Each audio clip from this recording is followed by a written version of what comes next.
one of my colleagues yesterday. We just happened to grab a drink just on a Sunday, and he works in he's our newest reporter. Um, Actually,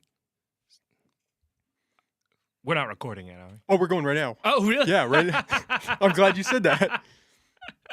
So we'll start right now then. But no, I was with a colleague, and it was just like we were just talking about how it was like, boy, some of my early stuff, and just some of our early stuff, you're like, man, I did not understand what was going on.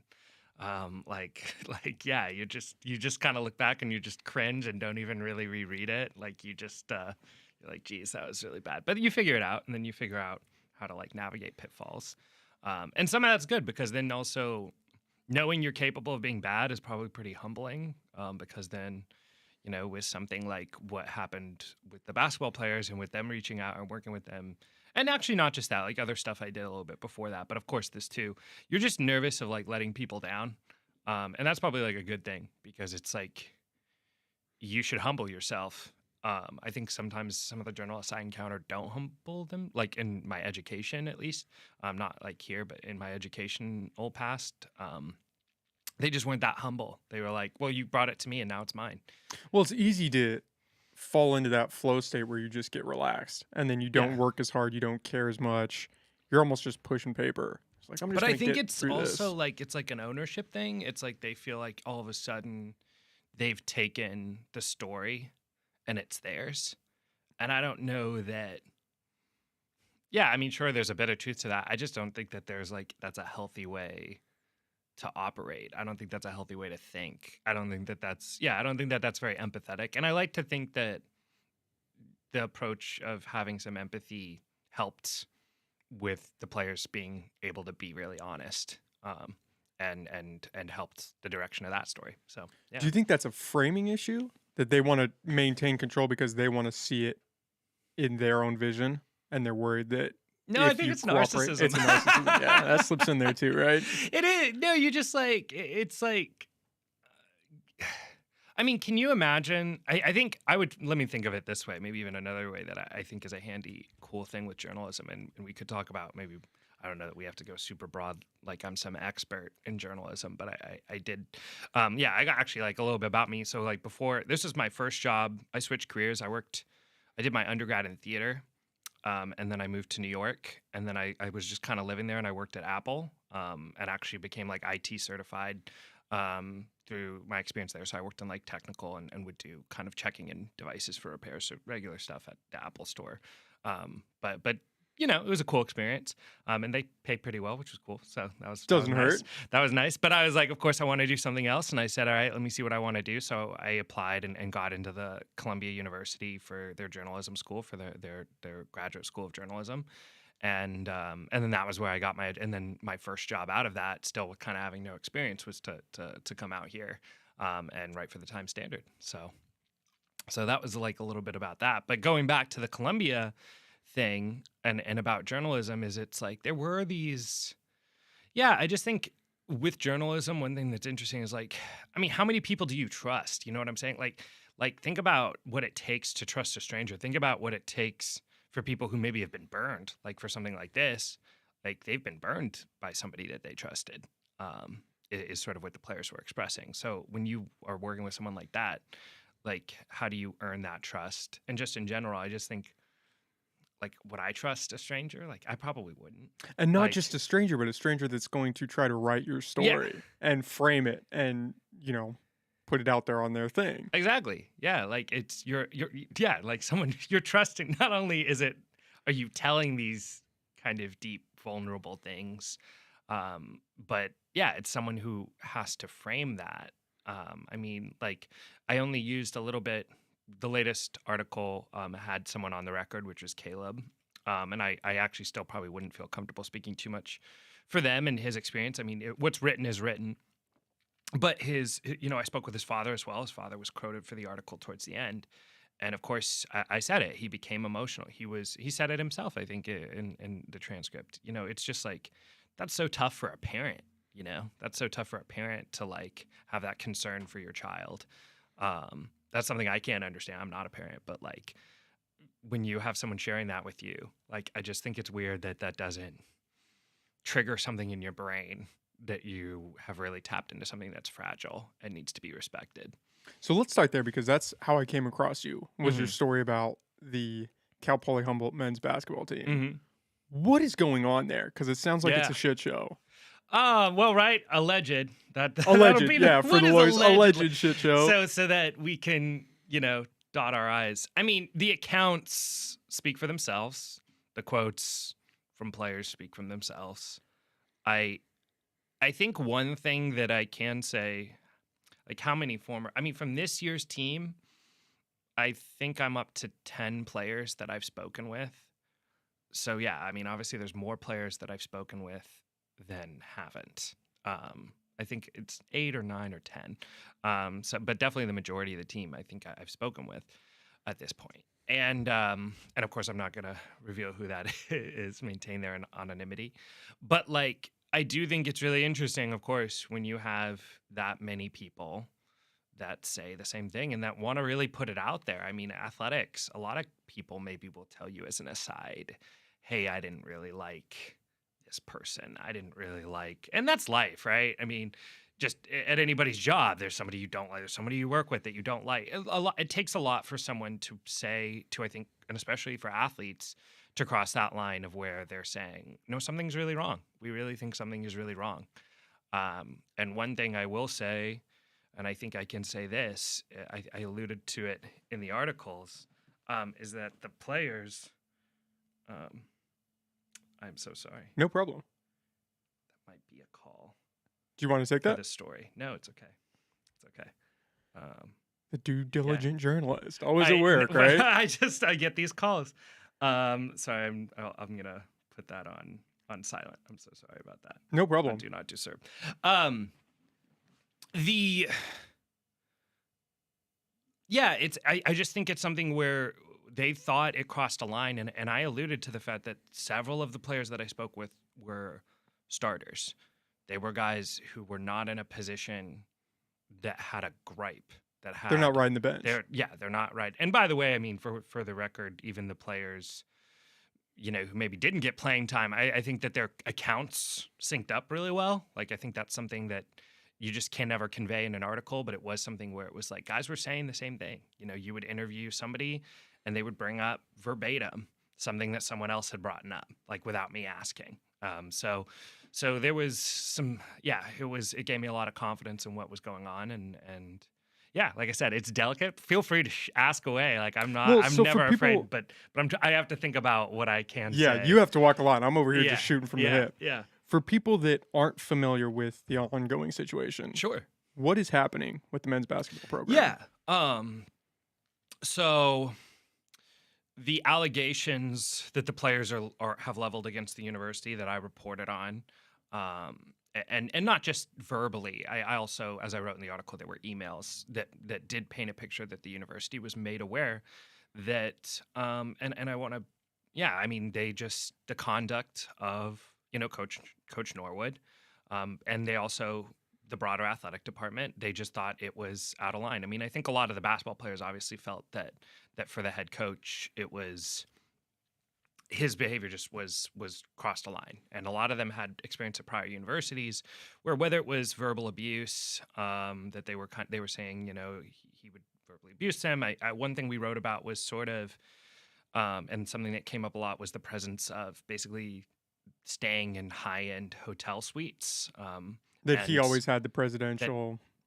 Yeah, that's what they said. And then He always students had are the like 2 to a bed. three, Two, three to a bed. yeah, I think one of the quotes was it was 3 to a room, 4 to a room. We would love to see the documents. We've asked, and we'll put in a formal public records request to see their expense reports and verify that that's true or not true.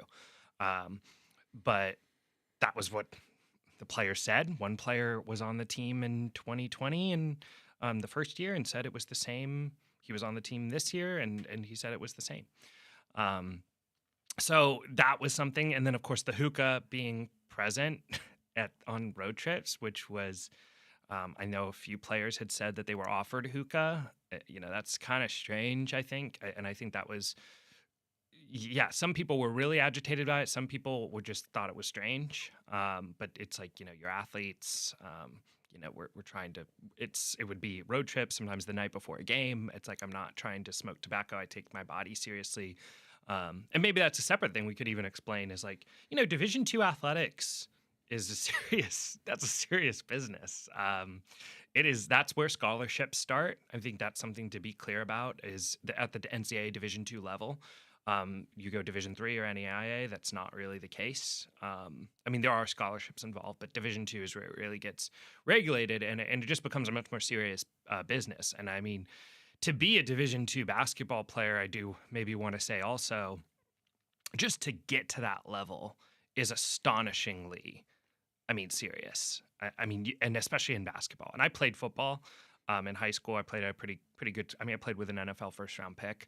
So we were pretty good high school, and I knew some guys that went on. And all that to say is, it's just like you can kind of finesse your way through football. Maybe you're kind of pretty good, but you make your way. You walk on a Division I. There's 90 guys on a team. You can't fake it in basketball. Like, if you're a Division II scholarship player or just on the Division II level, like that's a lifetime of athletics. That means a lot of cases you might be once in a generation from your high school. Like, you might be a once in a generation player. Like, my high school was not great at basketball, but I can't remember that we ever in a decade that I'd ever been there heard about us sending a player to a Division II, to a Humboldt State level college. Like, it's a rarity. And I think that's important to just recognize that it's not, these are guys who dedicated their life to that sport. So when they want to talk about these things, I think we should listen. And so, jumping back for a second, it seems like this started in 2020. When did Coach Norwood come onto the program? Yeah, in 2020. In 2020.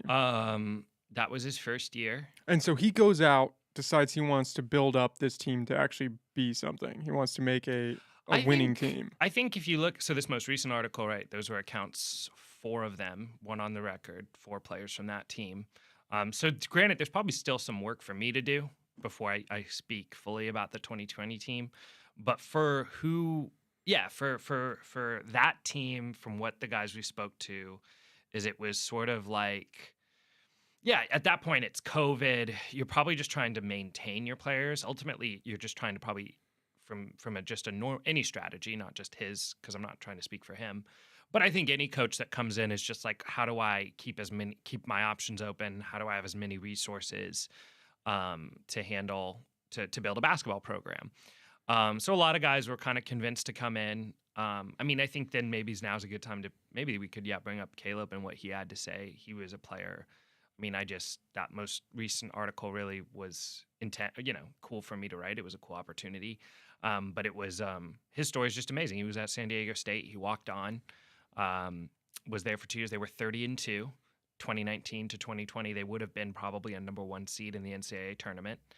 And then COVID happens. There is no postseason.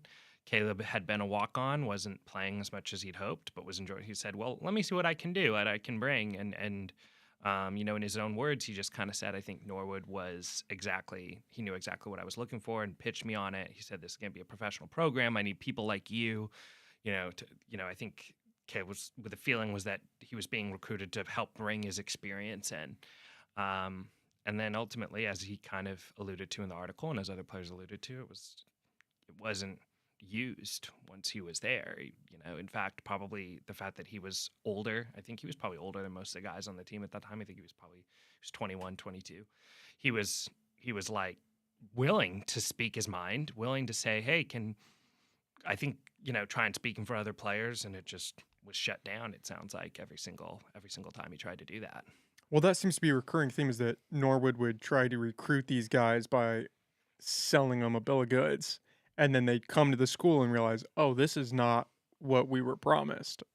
Yeah. As terms of the work, the facilities, the atmosphere of the coaching. I think probably that seemed to be more aggressive this last year.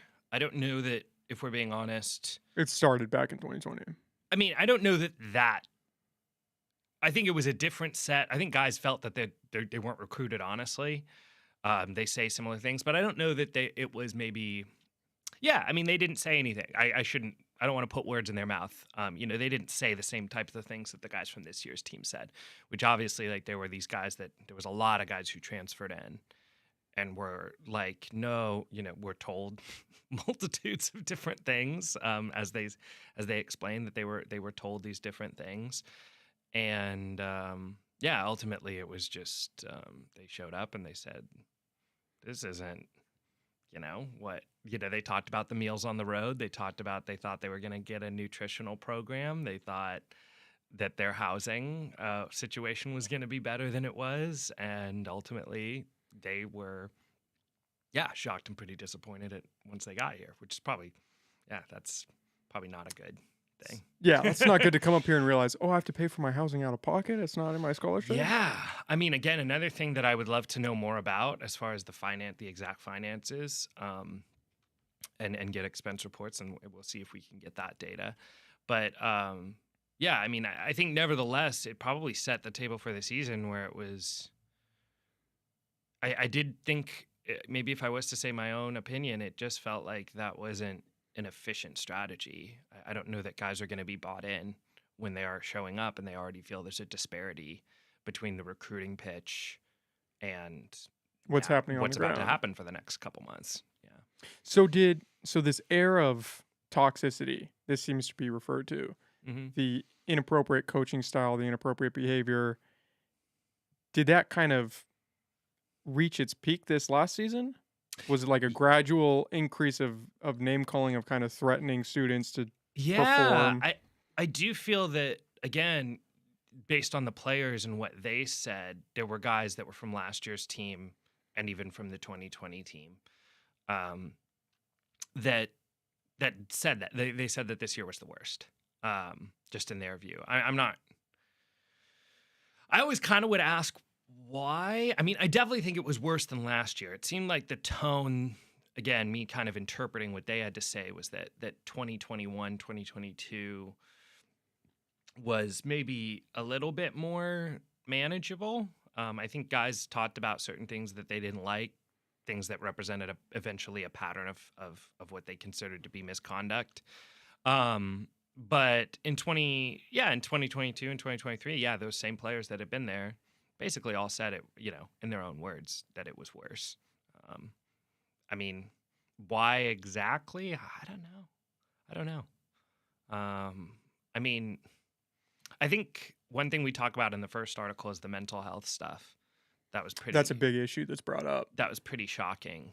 And not just the guys who went through it, but I think multiple people attested to the fact, the players said, that there was a comment that was made during a game where if you have mental health issues, you'll be kicked off this team. Um, and that was just a lot of players that it came up. They kept saying that happened. And I think maybe that was one of the things that was pretty shocking, is maybe that it went to that level. That might have been a tipping point. Yeah. And based on the interviews we had. Reading your first article, I wasn't sure, because it seemed like there were more coming. I wasn't sure where they were going to go, because part of me thought that, oh, maybe this is just this guy's trying to build a competitive team, so he's being hard on the kids. Mm-hmm. He's running them 6-hour practices a day, and I think the NCAA standard is like 4 or 20 hours in a week. 20 hours in a week. So he's pushing them, I Mm-hmm. think would be an understatement to say. He's pushing these kids to try to build something. And then you have these kids talking about, their mental health, and then it starts taking the side of, kids getting a little suicidal, and you're like, okay, this is getting a little alarming. Mm-hmm. And then you hit your third article and you realize, oh, this is just kind of a cluster. You have students that they're going to these away games and they're getting $12 a day for food, sometimes Mhm. not eating for 9 hours, Mm-hmm. and just having to perform. It's like, what do we do? What are we doing right now? Where is Yeah. this going? I mean, one point, I think one player, I don't know that we put it into the article.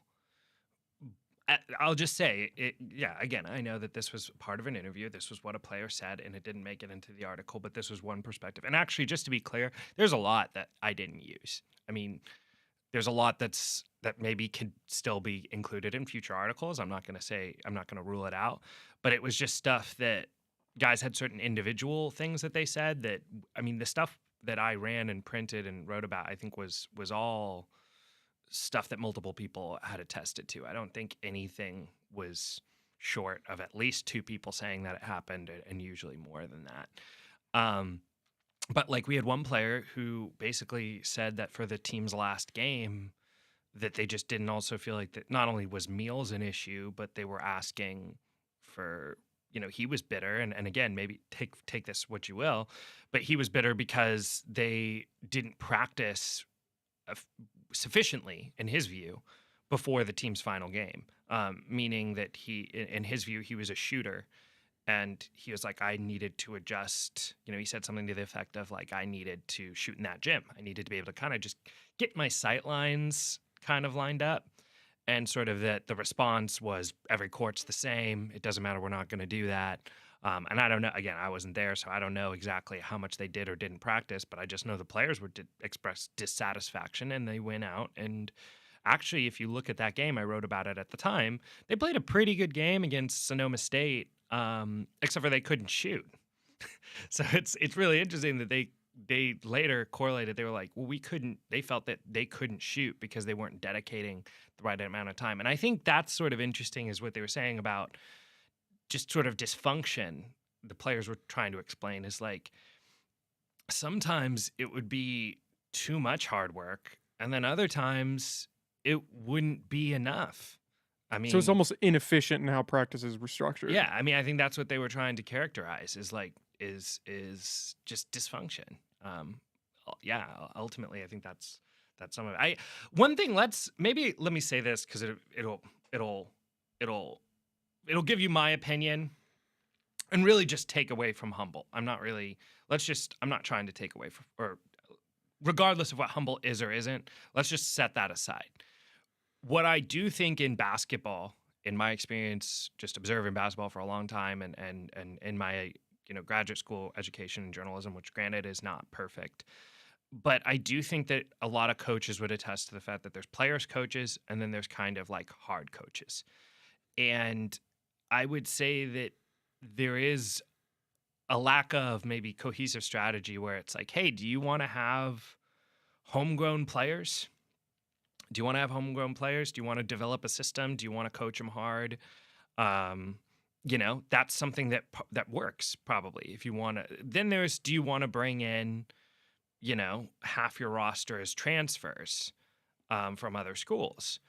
I don't know that you can develop that sort of hard coaching mentality. And again, I also say this, that's probably my opinion, but that's also something that was reflected in conversations with the players, is it was sort of like, is this going to be I think some guys kind of, they had a tolerance for harsh coaching, but like, we're not going to, you know, that wasn't, maybe some guys were like, that wasn't what I was sold on.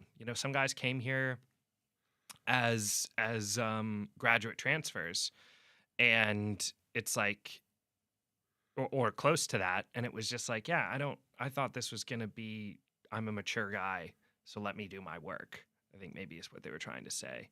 But yeah, I don't know. I don't want to speak too much for them. I always get nervous when I want to, with characterizing their thoughts. But like, I think it was just sort of, it wasn't cohesive. At the end of the day, I don't think guys understood what the vision was. And Um, some guys don't thrive under that kind of energy. When I was reading that first article, I kept thinking of, you hear these stories from Jordan and about how ruthless he was mhm, to his teammates.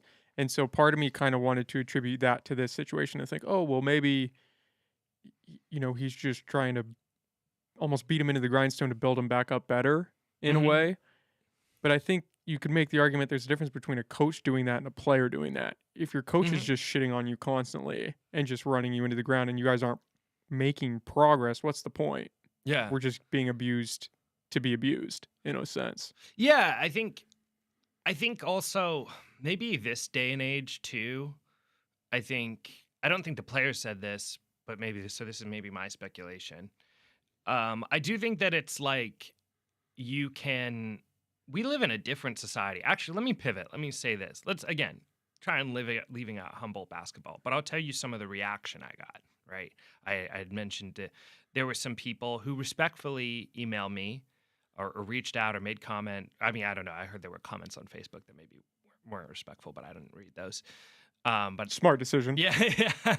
I mean, it sounds like the players got more of the pain of that than I did, because the players mentioned, they said, "Boy, some guys are really killing it." Oh, yeah, they're kind of killing us in the comments. Um, but I know for the emails I got that people are like, "Well, okay, they're stuck up.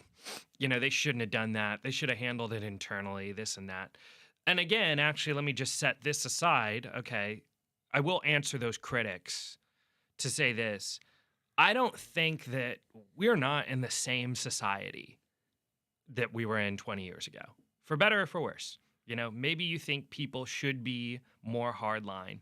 Maybe we should have more of a tolerance for grit and grind and intensity, or whatever words you want to use to characterize that, where you don't think it crosses a line.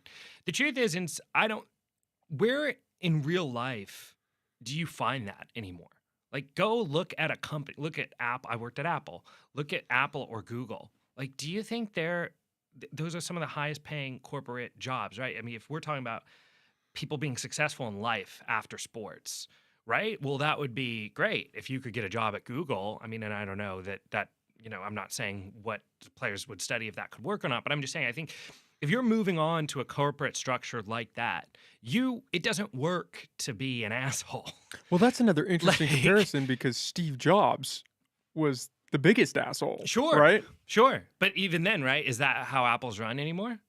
Like, so again, that's why I'm saying, like, I'm not trying to say it's right or wrong. Maybe you think our society shouldn't be that way, one way or the other. But that's not how the world works anymore. That's not how, and actually, I will say this, again, kind of going a little bit broader, but I think it's really true. There's a sort of, whatever you want to call it, natural selection or capitalist. Talented workers don't tolerate that, right? So if you're literally, you can go and look at Facebook when former employees talk about that and what they did. They were like, yeah, I got paid well. I didn't like the culture at Facebook. It was gritty. It was toxic. It was whatever. So they go to other companies that are softer environments. Apple is kind of known for having a more softer environment. Google was known for having a more softer environment. So my point is, the talented people, like, there's a brain drain that happens out of Facebook. And I think that happens in a lot of companies. Like, a lot of people don't want to be in that environment. You could even say there's similar sensations. Again, I lived in New York, and not that I was super locked in with this, but I heard things. Like, there's similar things at, like, wealth management firms. Like, there's the classic Wall Street, like, maybe money, money, money. The finance bro. But there are a lot of people that were fed up with that. And then you actually hear these kind of rumblings that some of the most successful firms have a much more casual, maybe passive aggressive, but a much more casual culture. I think all that to bring it back in, say what you will, but I don't think, I mean, it's just a balancing act. The players will decide. Like, the players in athletics, and not even just these players at Humboldt, but I'm just saying in college athletics, the players will decide whether your approach works or doesn't work. They'll decide via recruiting, and then it'll show on the court. So if you're bringing in great players and they're happy and they love you, that's sort of probably one way that you could say you're having success in collegiate athletics. I mean, I'm from Seattle originally, so Steve Sarkisian. Again, I don't know anything about internally what he was, but I just know Steve Sarkisian was a great recruiter at the University of Washington. He sent, we had Lorenzo Romar, actually better comparison for basketball. Lorenzo Romar was always known as sort of a player's coach. And again, I don't know how intense he was. I don't have any firsthand knowledge of that. But I can say that Lorenzo Romar was sending players to the NBA. Markelle Fultz, Terrence Ross. Just go back. Look at all the guys he sent to the NBA. UW didn't win. So Lorenzo Romar kept his job for a very long time, because his players liked him, and he was bringing in talented players. Players wanted to come to the University of Washington and play for him. But you didn't win. And that's sort of it. I mean, I do feel like those are the two metrics that most coaches are measured by, is, do your players like you? Do they graduate? Do you keep bringing in recruits? And do you win? And ultimately, bringing it back to Humboldt, forget maybe whatever you think about the writing, whatever you think about the players, whatever you think about my reporting. Let's just set all that aside for a minute. At the end of the day, again, I'm speaking mostly to fans, to people who had a problem with it. I mean, is this working? Did the team win? The team, it's a sub 500 in the past 3 years. They're under 500 each season. They're under 500. They were eliminated in the first round of the conference tournament. Um, you know, I don't think that that's a sign that things are going great. Long before there was ever me writing about what I wrote about, and I think that just maybe adds to it. Well, you're definitely right in the sense that we are not where we were in society back then, right? But there's also the counter, or not even a counter argument, but Oh, the please. idea that results do matter. And Mhm. so the reason Steve Jobs could be an asshole and people wanted to work at Apple and Apple produced some incredible tech is because they produced great stuff. Mhm. The reason, you know, Twitter right now under Elon Musk is run so hectically and people are working constantly and still choose to work there is because it's results driven. It doesn't feel like the current state of the basketball team is results driven. Mhm. It's just this, it's driven, but it's driven into the ground. Even Yeah, with Michael, at least, yeah, maybe. he was Yeah. a hard ass and it was probably an incredibly miserable time to be around him, but they won. They Mhm. played some great basketball. And it doesn't seem like that latter half is being connected in this situation. Of we're Yeah. it's not like he's this this terrible person, this shitty coach, and they're winning championships and these players are going off to the NBA. No, it's shitty and they suck. Yeah, I mean, I think that that's an important part of it. I mean, I think we allude to it in the article, and the players, or I alluded to it in the writing, which was a reflection of the players who also alluded to it, I believe, which is just they did not have faith that this process was going to result in winning. Um, and I mean, and maybe an interesting thing about that too is it's just like that's a like I said, it's kind of about society. It's a bit of a dangerous game to play right now in sports, where it's like if that's how you're, I know that that's maybe been the status quo for 40 years, but ultimately now, like so again, we can take this away, but like let's go to Rutgers. I mean, it was just, I don't know how long ago that was, that the Rutgers head coach was like throwing basketballs at players, and then he got fired, and they were just like, yeah, this guy's a nut. And guess, so he was gone quite rapidly. And Bob Knight got away with it for a very long time because he won. And yeah, I don't know. Like I said, I don't know that there's a full thought, but I guess I just compare those two experiences, and you kind of get the answer. It's like the leash and the tolerance for that kind of behavior is dependent on the results. And I think actually that's not just external. I just think that's internal. I think the players, if they buy in to what you're doing, they will have a tolerance for that. Harvard hockey, women's hockey, you can look that up. Not that, but the Athletic just published nationally, or was it the Boston? Might have been the Boston Globe.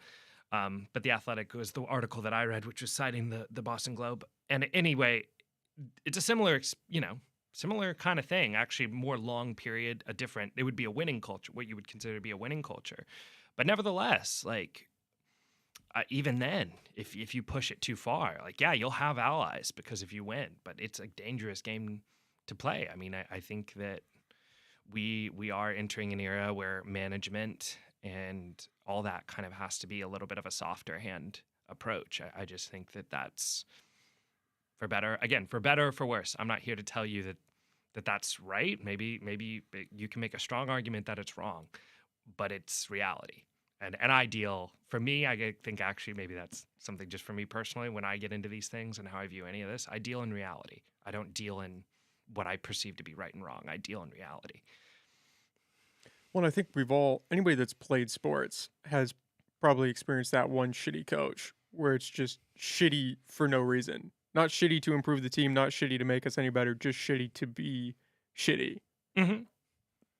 Yeah, I mean, I did. My high school football coach was like that. So like, And and I'm sure you actually, guys and we weren't as won, willing. Oh, well, and we won. but it's hard to buy into that message when Well, it just sucks. yeah, and maybe look, I'm not afraid to. I'm more than happy to be as transparent and let people deduce from my own personal experience how they think I might view things, because of course that probably influences that experience, which was personal to me, does probably influence my um, yeah, my thought process around these things. But the reason I actually say that is because it was something that I witnessed. We had a coach, like I said, my high school football coach. Yeah, I'll say it. Yeah, he was not a good guy.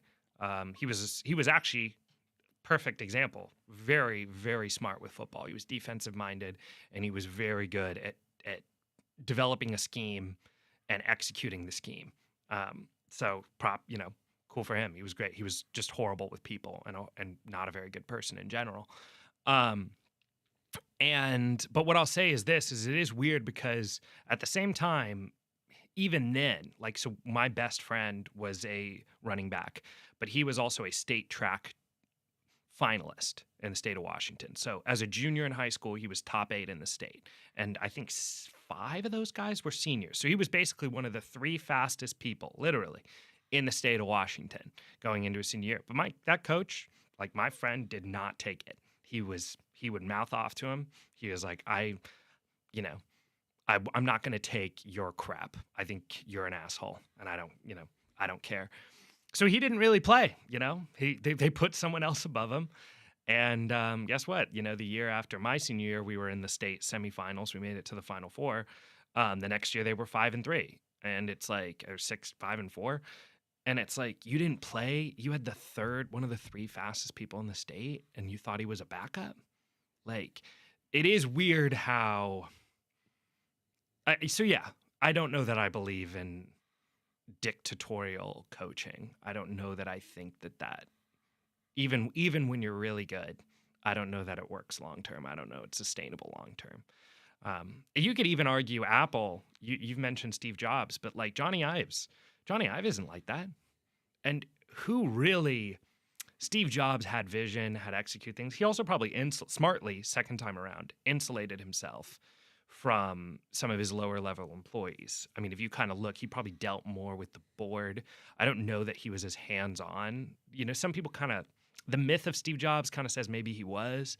But I think if you look at Johnny Ives and his role, I think he was just so much more instrumental in Apple. And I think Johnny Ive was, and eventually Tim Cook, who became close to Steve Jobs and of course succeeded him. Those were both guys that probably kept Steve's worst impulses from affecting the rest of the company. And those guys were, again, Johnny, I think it's pretty well documented. Johnny Ive is like this very zen, very like truly zen, not even, but is a nice guy. And I'm sure the designers that were executing these incredible products were happy to do it for Johnny if they weren't doing it for Steve. Well, Steve Wozniak, right?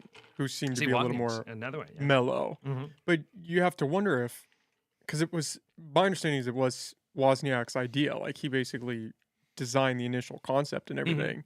And then it took Steve to come in and say, hey, we're going to make this something. And I wonder, I mean, it's definitely a balancing act, right? Between what makes a good coach and a shitty coach, and the attitude toward the players and the willing to push them but not over push them, right? Because you don't want to be too soft.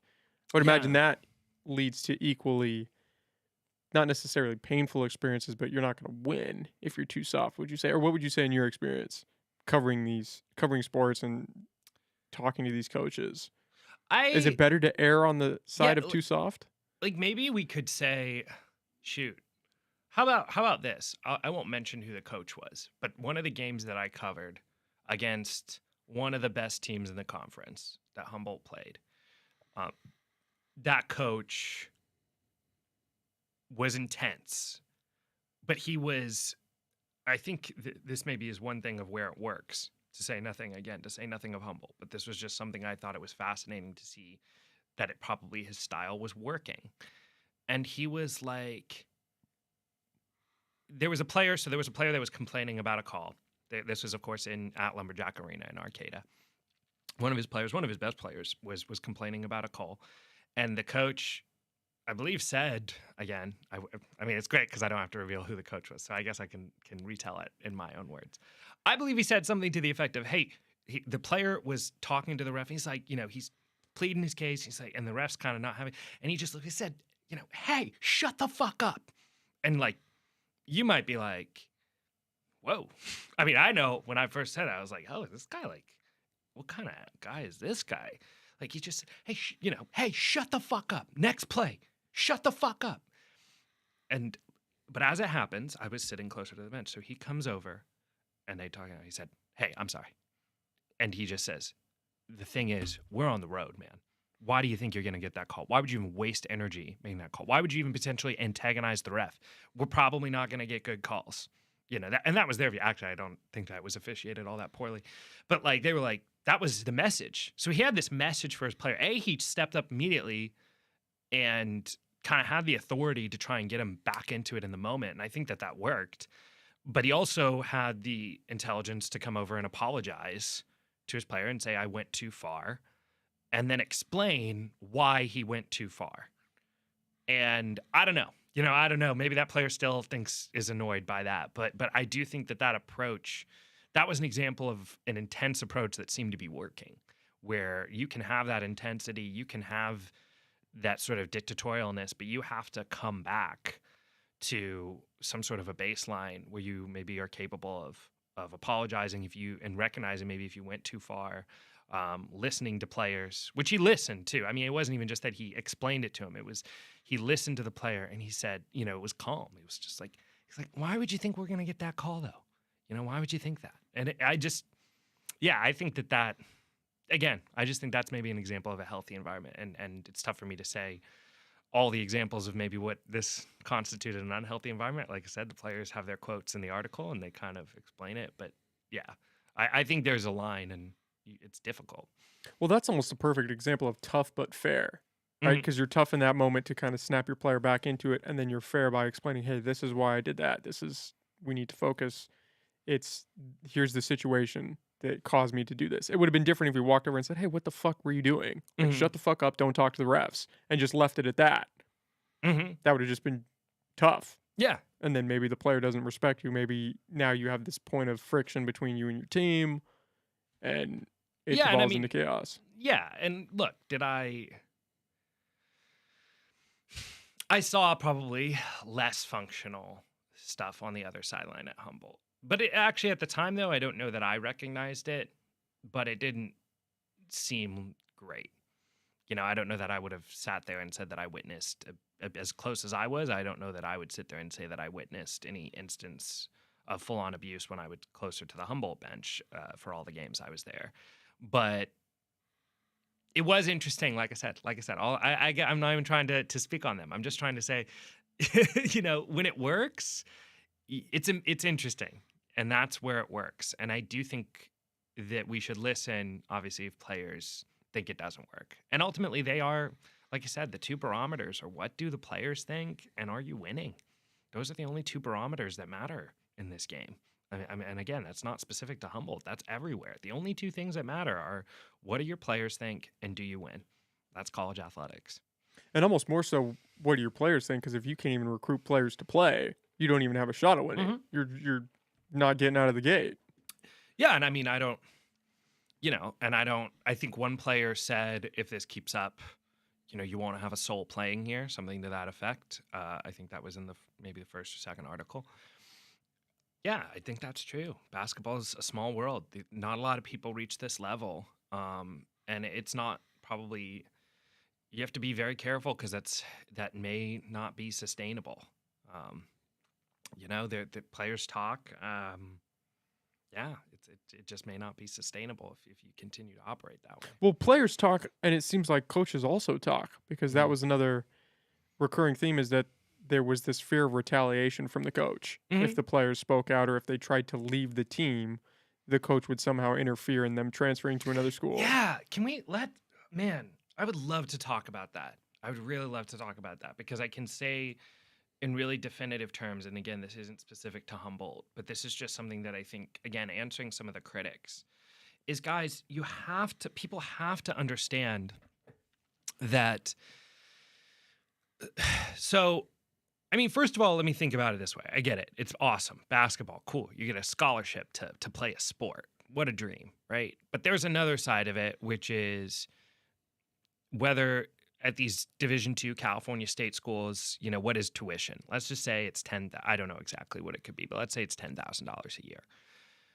Would they can athletics college coaches at this level? I was kind of surprised because probably I didn't fully understand it. They can, in effect, revoke your scholarship almost at any moment. They can pull it from you. Now, most coaches probably don't use that tactic. Like I said, it appears that based on what the players were saying, that tactic was pretty prominent. The threat of that was pretty prominent at Humboldt based on what the players were saying. But in general, the point is basically, and the reason being is you say, well, no, you can't. And it's like, no, because like team rules, I mean, you maybe have read it, and I don't know that even I thought about it all that much, but you've probably read here or there, whether it was Alabama football or something, player was dismissed from the team for team rules.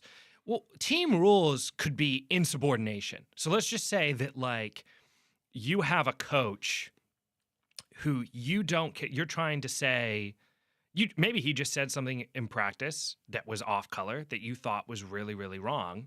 And you keep trying to say to him, I can't play for you until you apologize to me or what have you.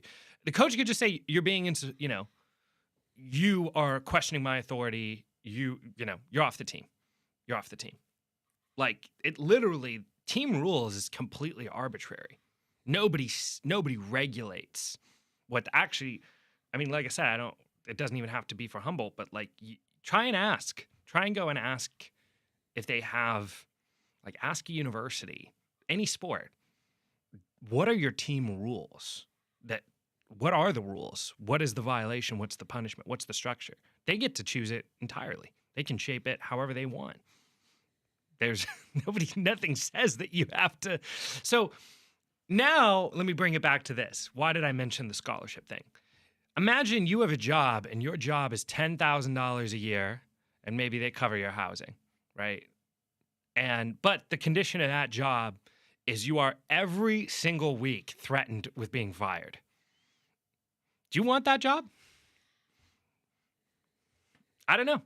Like I said, that's just an open question to the people who maybe don't side with the players or think that there's like, could you handle always being at the threat of like losing your job? And again, at a certain point, when do you start saying for what? All these guys love basketball. They're passionate about basketball.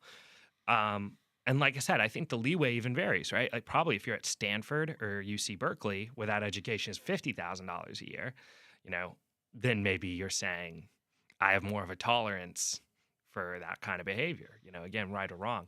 I don't know. But like, I don't think that many people would function in that environment. I don't think that when they talk about those threats of retaliation, like in collegiate athletics, again, they can kind of revoke your scholarship at any moment. And furthermore, to the transfer point, we asked the university, players said it in this last article. He refused to sign my scholarship release. He wouldn't release me from my scholarship. So you got to go file an appeal with the NCAA.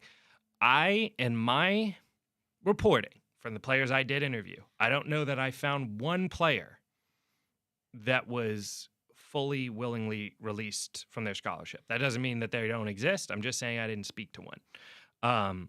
And I did for the players that weren't released from their scholarships, I asked the university what their policy was.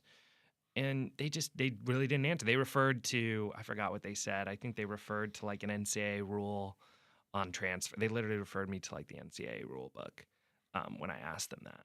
And it's like, do you have can't guys transfer? Can't a guy just say, hey, thanks, sorry, I just want to go to another school? Is that so wrong? Like, why would a coach, I'm sorry, again, not talking about Humboldt, why should a coach ever have the ability to not release you from your scholarship and make it harder for you? Again, and again, I know they're different students, but like no other student has to deal with that. No other student who wants to transfer to another university has to deal with the university being like, I'm not going to give up your transcript, or I'm not going to say, I'm not going to, that's really weird. And I am pretty passionate about just that in all of college athletics, that there doesn't appear to be any sort of regulation as far as what allows a player to move other than the discretion of the university. And I mean, of course, as you kind of see, not just here, but there's a lot of potential to abuse that system. An incredible amount of potential, Yeah. which is incredibly scary for the students. I mean, if you're a student athlete and maybe you can't afford college and you come up, say, to HSU or Cal Poly Humboldt, and you're recruited onto this team and you realize, I don't want to be here. This is a shit show.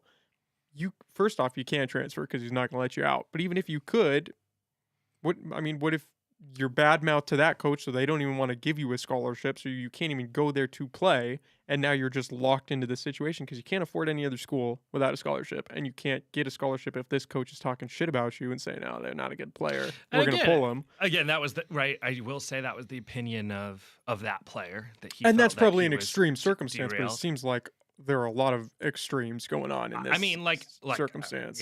that was his perspective. I don't know that I would doubt it. I don't know that I can't confirm it. That's for sure. I mean, it was his opinion. So I say that to just kind of maybe make that part of it clear. But at the same time, to go touch on something else, which was, yeah, so for guys that are from across the country, from elsewhere in the country, what, where are you going to go?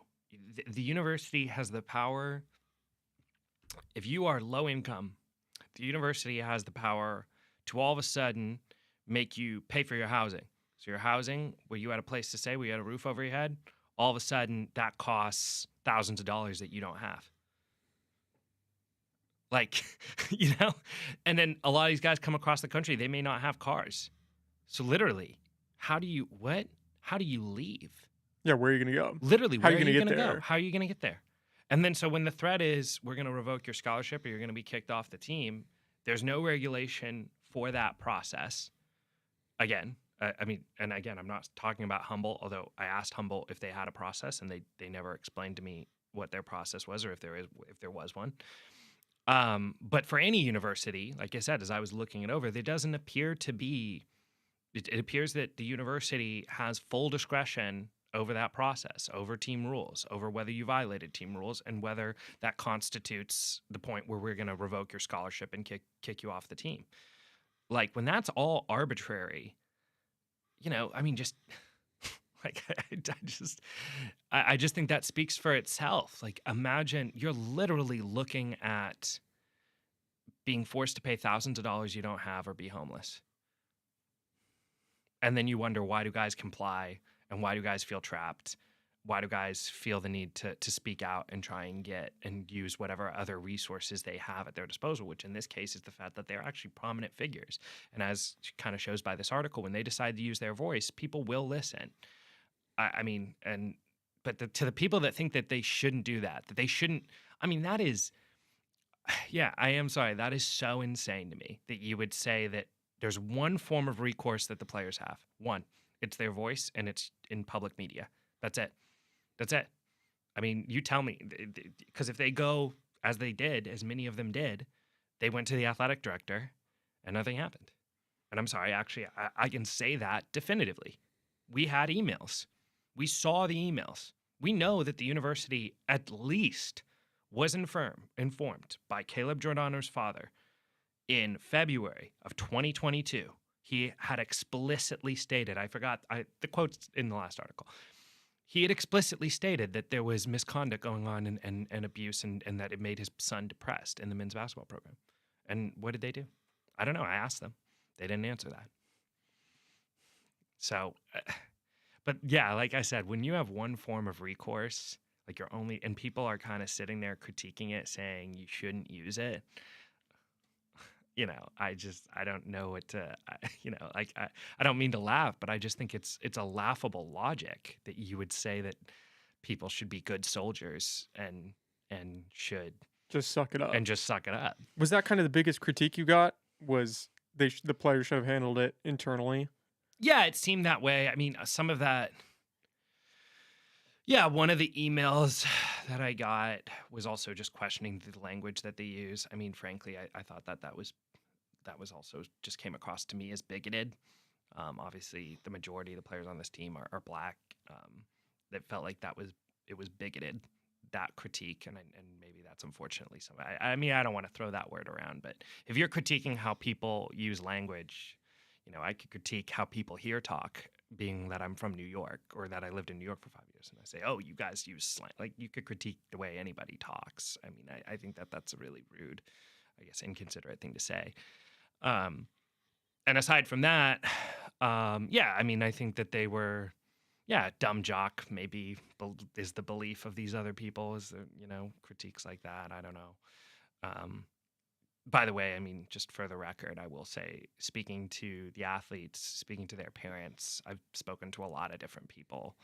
Um, these are really struck me. I've turned down stories from people that I felt like I couldn't trust.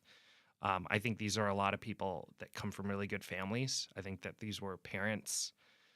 The parents I spoke with were very, very stable. I think they were all, they were angry, but a lot of them were very reasonable people. Like, I don't think anybody was too, despite what they've been through, I don't know that they were ever letting the anger or the frustration get the better of them. And even the players, I think, had really good statements. I mean, yeah, I mean, it struck me as people that had good head on their shoulders. But that was just my perspective. Were you a little worried? How did you get this story? Did one of the players reach out to you? Did you Yeah. stumble across it? I wrote the season recap. I wrote the end of season recap, and the parent of a player reached out to me, and we had a phone conversation. And I mean, it was literally, he laid it all out. I mean, it was kind of crazy because the interviews, all these interviews with, again, I think it's 10 players from this year's team, plus I guess another 3 from the 2020 team. So I think I'm up to 13 players. But 10, yeah, like 9, 10 players from this year's team. I mean, they all said the same things, but to hear it all from like one parent in a phone conversation that lasted about an hour, I mean, it was like,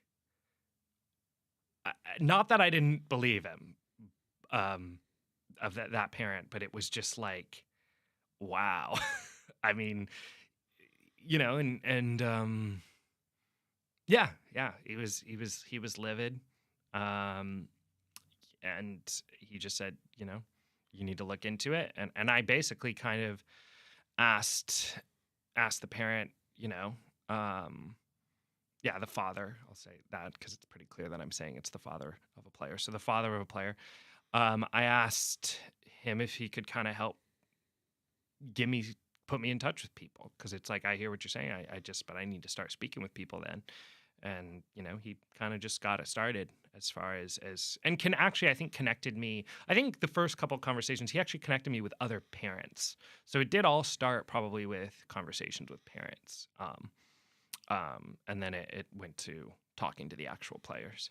When you got that first phone call, were you a little skeptical? Were you a little nervous of pulling on that thread to see what you might find? Where you have been closely tied to the Athletics? Yeah, I mean, sure. I mean, I obviously had worked with Cal Poly Humboldt a lot. I really know a lot of the folks in that athletic department. I really actually, another probably separate thing that maybe I should have said way earlier is I never really intended to be, not that I didn't want to be an investigative journalist, but, the story I always wanted to write was that, the renaissance or the revitalization of this program, and hopefully an NCAA tournament berth and maybe even a shot at a national championship.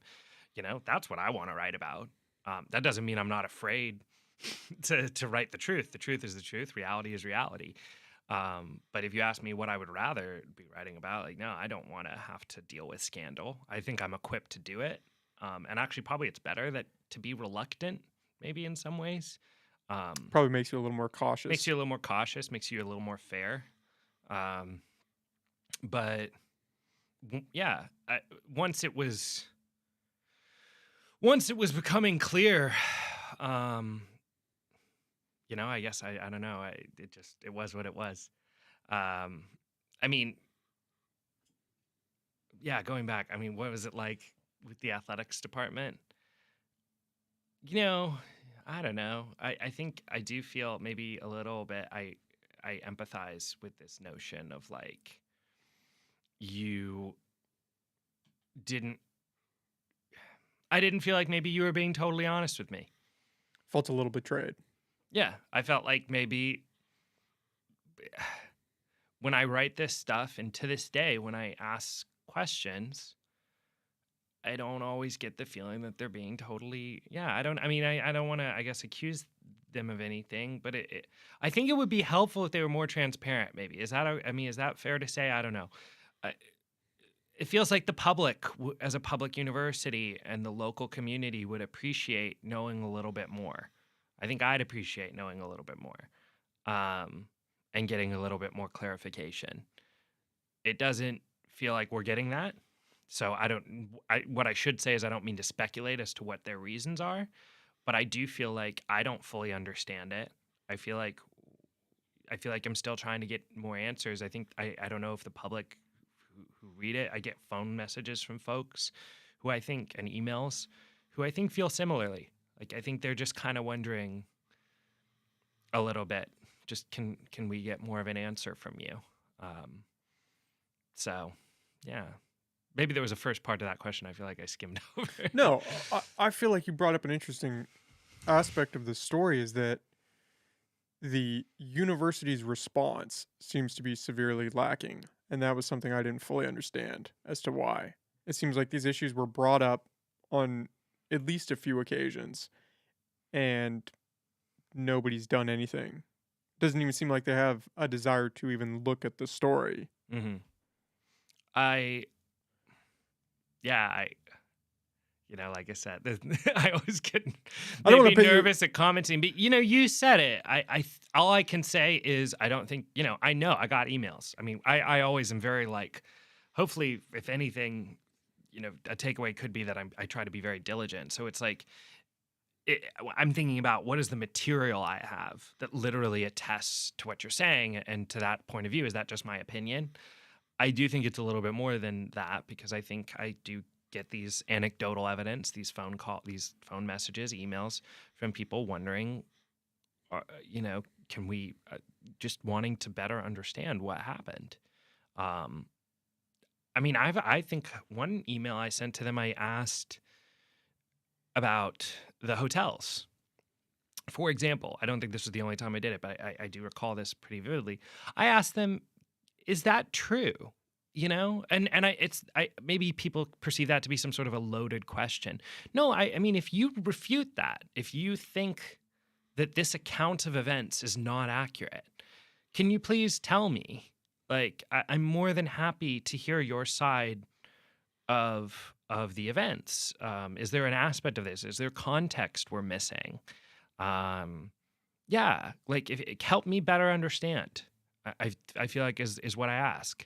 And I don't feel like, I think probably there is an element of it's just, it feels like I don't get answers that allow me to better understand, or answers that, yeah, I mean, like I said, I'd be more than happy to hear if they had a refute of something that I've written and they didn't believe it to be true, or they thought it was not fair, or they thought the context wasn't fair, or if they wanted to clarify the context of something.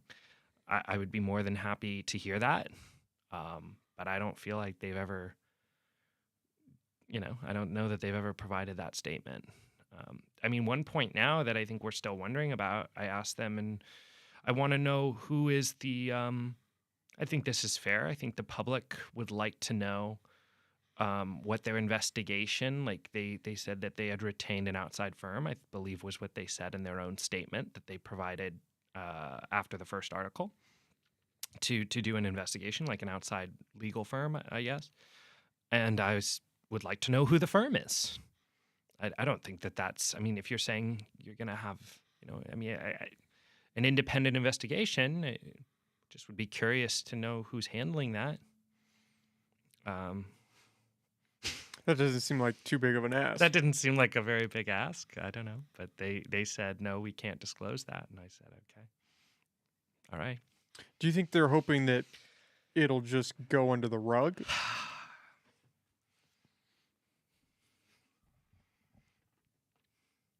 I shouldn't express my opinion. That's probably smart. You're a lot more measured than I am. And to be you know fair, what? Yeah, right. I mean, I put the stuff on the page. I'm never upset that you asked the question. I hate to sit here and be like, I I can't, but like, yeah, my personal opinion, I have one, and I've alluded to some of the way I don't even know that I try to talk about my opinion so much as just how I view things in general. We all have our biases. We all have our things that have shaped our experiences, our different skill sets. So I like to clarify that where I'm just coming from as a person who did this, who wrote this. I mean, I went up there. You know, I still write about the women's soccer team. They're going to take a trip to Australia. I mean, I wish them all the best. I've spoken to their Coach Landy. You know, I like working with people in the athletic department. But yeah, to your point, yeah, I guess I can't comment on that. But it's weird yeah, we ask questions and we just legitimately would like to have answers. Well, I think this speaks to your credibility a bit in the sense that you seem to be very measured about the story. It doesn't seem like you have an agenda. It seems like you're just again pulling on the thread and trying to follow where it leads. Like you you're just trying to get this side of the story that seems to have been suppressed to some degree out, and then people can make their own opinion. Yeah, and I think I think hopefully that's good. You know, I Well, I think hopefully that's the mark of a serious and thoughtful investigative journalist in this sense, where you are uncovering the story. I think to have an agenda or to go about it flippantly would be disingenuous to the stories of the players. So I think that's almost yeah, why yeah. it's a good thing that you almost didn't want to do this in a sense, or wouldn't have been your ideal story because that's why you were the perfect person to do it, you know? Yeah. I mean, I like some parents had said that had been nice, in the fact that they felt that they could trust me with their stories and that they felt their sons could trust me with their experiences, which obviously that's like, you know, probably the best compliment. It feels like, I guess, whenever you're working on a story and you have sources and people that are trusting you with their story and their experience and their quotes and you know, to have the faith of those people. But I also told them a lot to say is like I think I've said this to parents. I had said, you know, just so you know, you can always tell me if you feel like I let you down. If you feel like if you have a problem with something that I wrote. Now I don't know. I don't know what to tell you because we can talk it out and I can explain to you probably why I did or do. Also wouldn't mind hearing that because maybe they're right. Maybe they'll bring up something that's super valid. Um, and I have to factor that in and think about it moving forward and deal with the fact that maybe I didn't do a good job with my source, and didn't manage that relationship perfectly or what have you. Um, but yeah, I think that transparency of just saying, yeah, like you can tell me, you know, you can, and like same with the university. Like if this is wrong, if you don't think if you don't think I have the truth, I'd be more than happy to hear what you have to say on the matter. But yeah, I think it's a good way to go about it. I do. I think maybe a different commentary could be that, yeah, I do know some journalists that probably people from my education, again, not speaking of anyone locally, but people from my education past, where it was just like they were so gun ho in supporting and just advocating for their sources or what have you, and or being skeptical of power structures, which I mean, sure that's fair. That's probably a part of journalism is speaking truth to power and all that. But then some people probably just took that to an extreme where they had said, as an aside, I don't trust like in this case, it was a conversation I had with a colleague back at Columbia in New York. They're like, I don't trust like police, like ever. And I'm like, ever? I'm like, that seems like just like a bad, and not to open up a whole other conversation about, you know, we don't have to touch on that. But I'm just saying that like, It's a crazy blanket statement that's a to blanket make. statement. Why would you make a blanket statement about anybody and say, I'm never gonna trust you, or I'm always gonna believe you, or I'm never gonna be skeptical. You know, I don't know that that's ever a good, you know, that's ever a good way to operate. I mean, there's a lot of times too.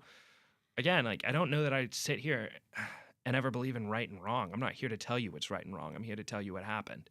I'm here to tell you what bothered people, what they thought. I'm not here to tell you what's right and wrong. I think a lot of times we get stuck in this sort of binary thought of, and again, this doesn't have to do really so much with the basketball story, but maybe a little bit. It's just like you don't have to pick a side necessarily.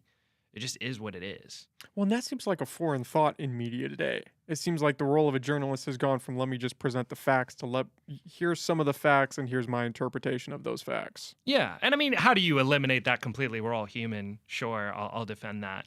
Those that again, that counterpoint. But like, I think a bigger view would be like, if you're looking for altruism, if you're looking for right or wrong, I would say that like right is like, or altruistic or righteousness is here. Like maybe that's 5%.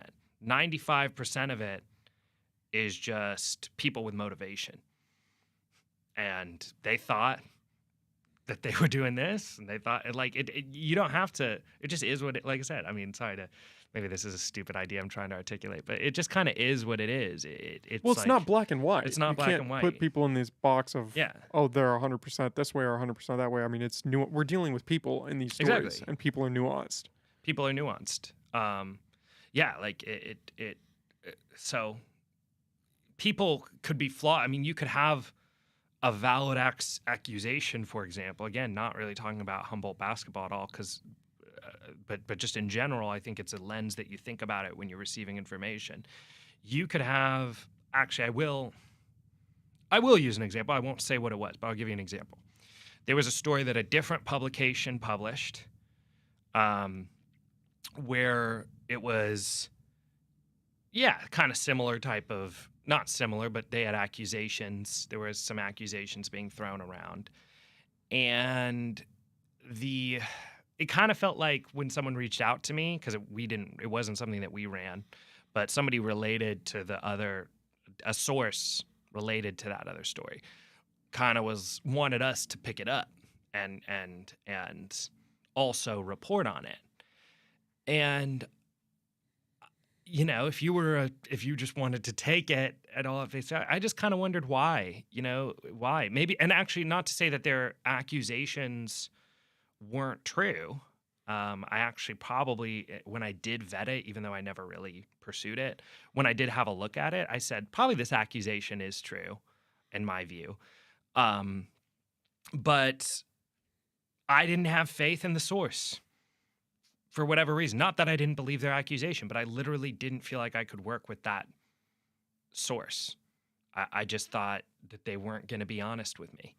And again, not that the accusation, not that the actual, but that something else could have come out. That's kind of a weird vetting idea. Like that something else could have come out that could have undermined, it just struck me as off. It struck me as off. Is that a hard road to walk, that it's vetting of super hard. sources? Because I've struggled with that. Obviously, I've talked to people from a wide background, and I, after the fact or sometimes during the fact, have come to realize that I've just been sold a line of goods for the podcast, fully believing this person, only to come to a realization later that it was all bullshit. And that fucks with me in a way. The realization that, we talked for a couple hours and I couldn't see that. I didn't get that, and you just lied to me for the whole thing. I mean, it's hard. It's like, but there's more pressure on your end, because if I get lied to on here, I might not ever have them back, or I might, have my own interpretations of how that went. But if you put something out there and then it turns out your source lied to you, like you're kind of screwed over for that. Yeah, that's true. I mean, yeah, it is like, because it goes into where you're being smart, and everyone will kind of say you didn't do your due diligence, and that's probably fair, right? I actually think that, like if again, if I took someone like that at face value and didn't vet where they were coming from or contextualize it properly, then that probably was a failure, and I probably deserve the criticism that might come with that if it was me. I think, but people have come forward on other, people got my email, how my email's public. It's for the Time Standard, and so people kind of followed up and said, hey, by the way, you should look into this and that. And it is hard because it's not that I don't want to follow up with them. I mean, really, right recently I've just been too distracted with this, but like you do kind of be like, ugh, okay, so, I'm sorry. I guess that would be it. If you had that conversation, you would just kind of say, I'm sorry, but need more. I respect where you're coming from, and I'm not saying this isn't true, but this isn't enough for me to run it journalistically. And you know, that's What are your really standards interesting. for that? Are you looking into a person's past to see if they're reliable? Or are you kind of I think going off a well, gut feeling? I think you have, yeah, it's a little bit, unfortunately, it is probably a little bit of gut feeling, a little bit of instinct. And like I said, you could be wrong. I mean, probably if you're wrong, they'll go to another outlet and they'll figure out how to do it. And then you missed out on the story and you can just, be an idiot who didn't get it. Um, I think that's a better outcome than the other outcome, which is that you published something that maybe wasn't true. That's disastrous. That's, geez, good luck. I mean, that's just, you don't do that. Um, the Sorry, could you repeat the question real Well, quick? just figuring out when somebody comes to you and says, "Hey, Oh, I have right. this story." How do you How know do if you you're gonna go know? down that road with them? Um, I think it is. I mean, generally, you definitely want to look at it. You never want to just refuse it outright. And I don't know. It's so much about vetting their past. I think a lot of times it's about just getting supporting documentation, maybe even, or like, hey, can you connect me with other people? Actually, maybe I can go way back because this predates my time at the Time Standard. It was sort of something I was going to look at as a freelance project. But there is a company, pretty prominent company, um, that I know. Well, I don't want to say that I know, but I feel pretty confident in the allegations that people were throwing at them.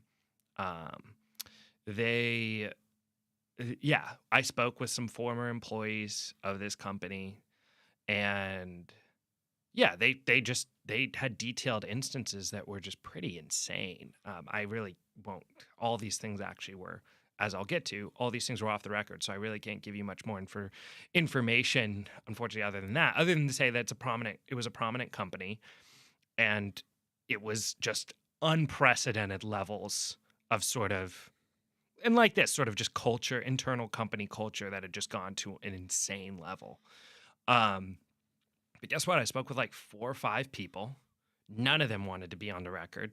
None of them, they were all super skittish. And I got to a point where I think I got to the last one and I said, hey, if nobody's going to actually do this, like nobody's willing, everyone's going to be, then it's not going to happen.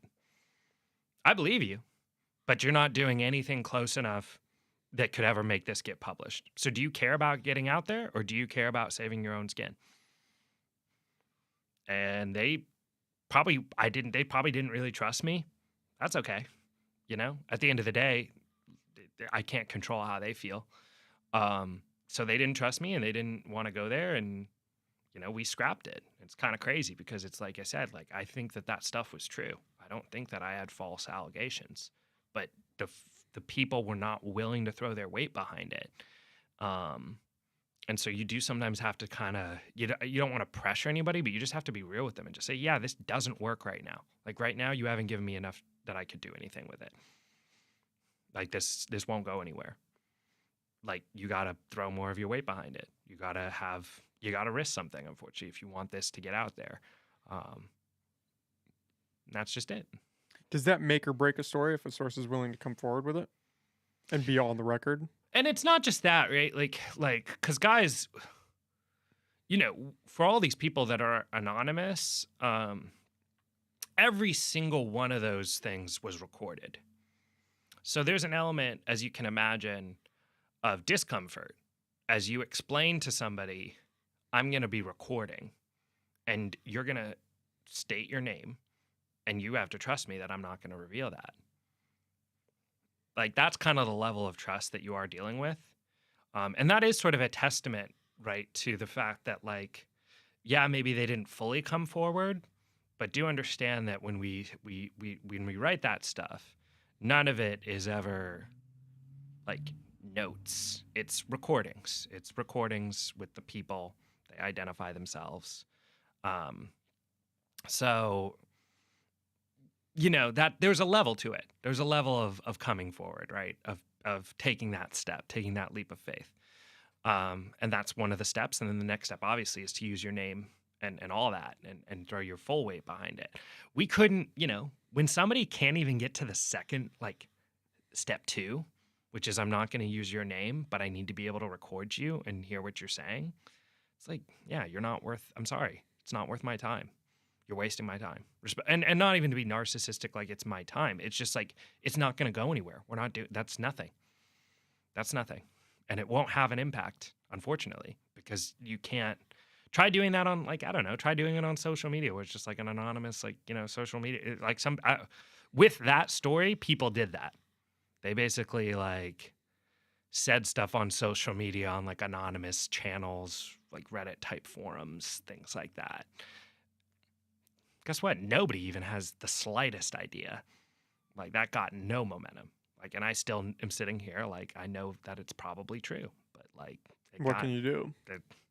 that just won't come.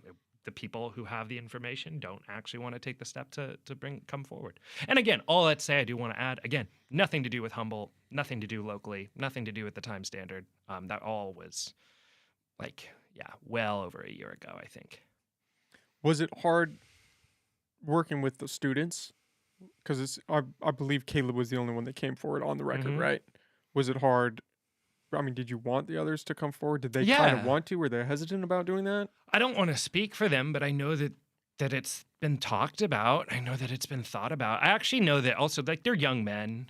So actually, I can say that there are parents that I think I can say that there are parents that supported the idea, and some that didn't, and everybody's entitled, of course, to feel how they want to feel. I mean, I ultimately, again, that's their choice.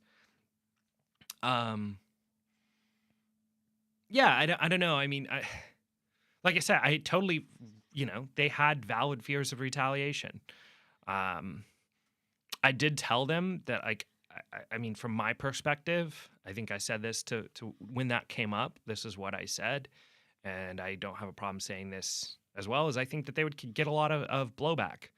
I think that's kind of the sample we saw with maybe the emails and the Facebook comments or whatever. So it's like there's not everyone's gonna love you. Not everyone's gonna make you a hero. And I'm just gonna. It is what it is. Not everybody wants to do that. I mean, right? It's kind of totally understandable when you have that empathy. Well, especially if you're going to get blowback for doing it. Yeah. What's the incentive? Like I think, like I said, I think it'll be encouraging. I think it'll be helpful. I think it would help to solidify it, to have guys throw their. I mean, I thought it would be helpful. Like I said, I don't know how much, but I just think obviously it's better when people are on the record. Well, it adds some sense of validity in a weird way. Yeah. When you're willing to attach your name to it and say, hey, Yeah, this is me. It's a courageous step. This is my story. It's a courageous step. I mean, all the credit in the world to Caleb, right? He was the only one who did that, and other guys had again perfectly valid reasons why they didn't want to, but credit to Caleb. He looked at those reasons. He could have. He and his father were like, no, we're gonna do this for real. And not that the other people weren't doing it for real, but like it is. So yeah, when they ask me, do you think I should come on the record? I tell them, I think it would absolutely be helpful. I think it has an added level of impact. I think it will advance the story. I also think that you're going to get blowback. You personally are going to experience some shit that's not going to be pleasant. Maybe more so than me, right? Probably more so than me. I mean, how unfair is that, right? I'm the one who write it, but I don't probably get crazy hate mail, but like you might. People might dislike you more than they dislike me. That doesn't feel very fair. So I don't blame them. Like I said, I don't blame them. That's weird. That's reality, right? And that's where it comes back to it. Like I tell them, I'm like, that's just reality. Like I don't know why it appears to me that logically it seems like you're probably going to get more blowback than I am. Like that feels wrong, but that also just feels like that's the truth. Did you get any pushback from the school when that first article dropped and they realized, oh, this is going this way? No, I don't think so. I mean, I'm trying to think of, was there anything? I don't know. I don't think that they've been. Like I said, I would like for them to. I have questions. I'd like to get better answers. I'd like to maybe, I think a lot of, as I said, like kind of echoing just what some people shared, which is I think it maybe would be helpful if there was a little more transparency. Um, but no, I don't think that they were ever, in my experience, no, I didn't feel like they were, anybody was, Less willing to talk to they or were less cooperate. willing. People were less willing. People are scared. I mean, not scared. Sorry, that I don't want to assert that they're scared or whatever. But I think people, obviously, it's like it's just higher profile. People are just like, whoa, Yeah, I don't want to be attached to that. like I don't know. I don't. Hold on, I got to double check now. Like I didn't know that. Jake, I didn't know that you do investigative stuff. I'm like, I don't, it's kind of funny. And not that that was a literal interaction, but just that was maybe the general tone is some people are like, oh, I don't know. But no, I don't think like I mean I worked, as I mentioned, I've been really happy to cover the women's soccer and they were doing fundraising. They're going to do a trip to the World Cup. I mean, they made the postseason for the first time in like 15 years, and I'm a pretty big advocate of like I don't know. My dad played soccer. I like women's soccer, I guess in general. I think it's a cool thing. Um, like so anyway, yeah. I mean, I still work with them when I can, but yeah, there was definitely at the same time there's some elements of it where it's like people are definitely probably pausing a little bit or have a different attitude. Um, so it's understandable. It's understandable. The outside investigation, do you think anything's going to come of that? Because one of the shocking things, and I want to put this out there, when I was reading your articles, that really hit me as, okay, this is a little uncomfortable, is that the coach would just randomly show up in the middle of the night to these players' houses. I mean, we're talking like 11:30, 1 in the morning, send people home that are all hanging out together, like just a weird atmosphere. You think, okay, you want to be tough when it's practice and when we're putting in the work, okay, but then you're going to show up at my house in the middle of the night when I'm asleep and then just make sure I'm there and then leave? Like what kind of weird power trip dynamic is that? And of course, some of that was COVID related, and the players said that. But do you think if your professor came and was like, "Hey, I just want to make sure you're home. I'm going to go now." That would be slightly Yeah, I mean, uncomfortable. I think the content speaks for itself for sure. Like, I think the quotes speak for themselves. So, uh, like I said, I tried to play maybe like devil's advocate. It's like there were some rules in place, there were some concerns going on at that time, but yeah, I mean, I don't know what to say other than like it speaks. I mean, yeah, it's I don't know. I don't know that anybody wants somebody coming to their house at 11:30 p.m. That's probably fair to say, right? Do you think that investigation will amount to, I don't know what you would say, consequences, a change in the structure, or is that just wishful thinking? How about I just say this? I, I I can't comment on it because I asked some questions about it, and I don't feel like I have enough answers or information from the university to even formulate an opinion. But maybe I can say again, coming back to that same point, it's a little bit weird that we're not getting answers. Maybe I don't know. And again, I don't mean to frame that in a crazy way, but like we would all like to have more clarity. Um, so what can you say when I don't know? I don't know, and I've asked and I didn't get answers. As far as I asked who was conducting the investigation, we'll probably have more questions for them, and um, and there may be, yeah, we'll probably have some more questions for them, and I'll keep trying to get answers, and hopefully there can be a discussion or an opportunity to get more clarification. But yeah, I mean, I don't know. I don't know what to say other than to say it's like I don't know enough about it, and that one would think that it would be better to know more about it for Well, the I think public, everybody for a feels that public, way. yeah, for a public university, right? I mean, I think that's yeah. I think, and maybe I will say that doesn't. It did strike me as potentially like another question I had that I think, like I said, I think you kind of can deduce by asking this question is like, what is the precedent for not revealing the the nature of your independent investigation? What is the precedent for a public university doing that? I don't really know the answer, but I will tell you I couldn't think of a precedent. I've never heard, like, I that was foreign to me, that a public university would retain a firm to conduct an independent investigation, but then didn't provide information, then declined to answer questions, so to speak, or maybe. Yeah, I mean, I think that's what they said. I think they said they couldn't comment on an ongoing investigation. That was their response when I asked them who was conducting the investigation. I mean, I just think not having that information out there, like you said, I think it breaks precedent. But maybe I'm wrong. Hey, if they want to, I will probably ask them that exact question at some point in an email. I'll be like, hey, what is the precedent for, in addition to your reasoning? Like, again, I would like to hear it in your own words. What is the precedent, and what is your reasoning for not, um, yeah, not providing that information? Well, you have to think it's if you're in their shoes, it almost feels like the fire is getting cranked up a little bit, because if they had knowledge that all this was going on and deliberately chose not to do anything, Yeah, I that's don't kind of a know. rough choice. And I don't know. I don't know how they feel. When you said, I don't know, correct me if I'm wrong, but I feel like you said even you were surprised because you were so close to this and you didn't see any of it. So I wonder how much of that is applicable to them as well.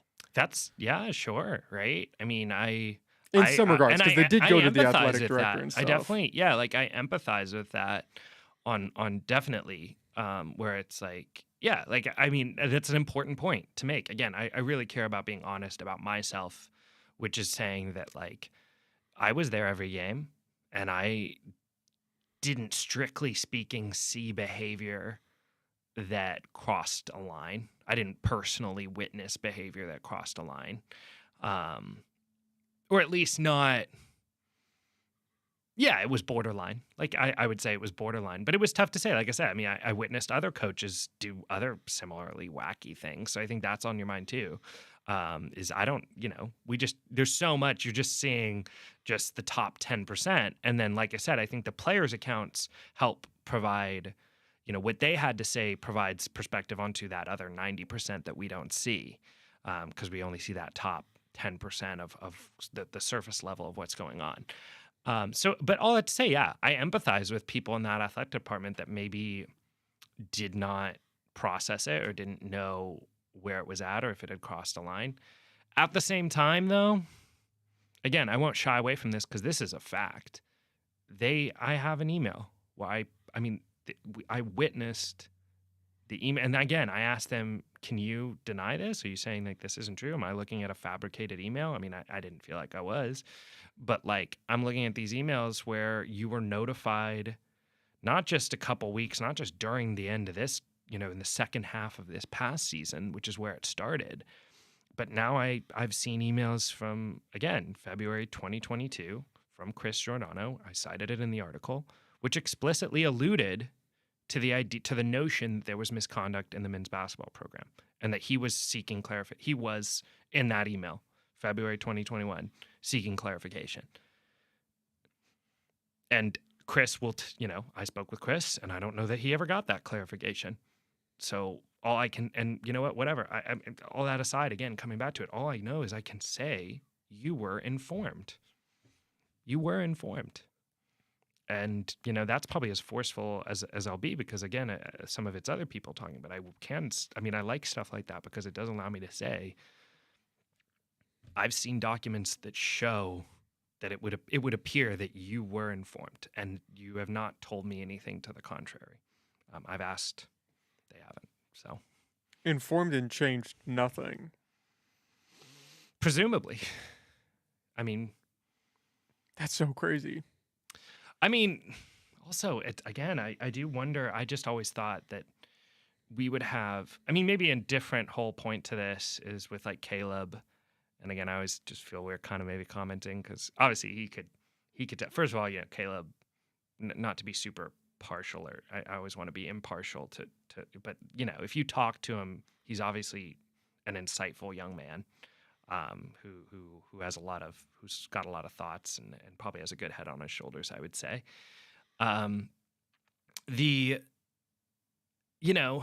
He played at San Diego State.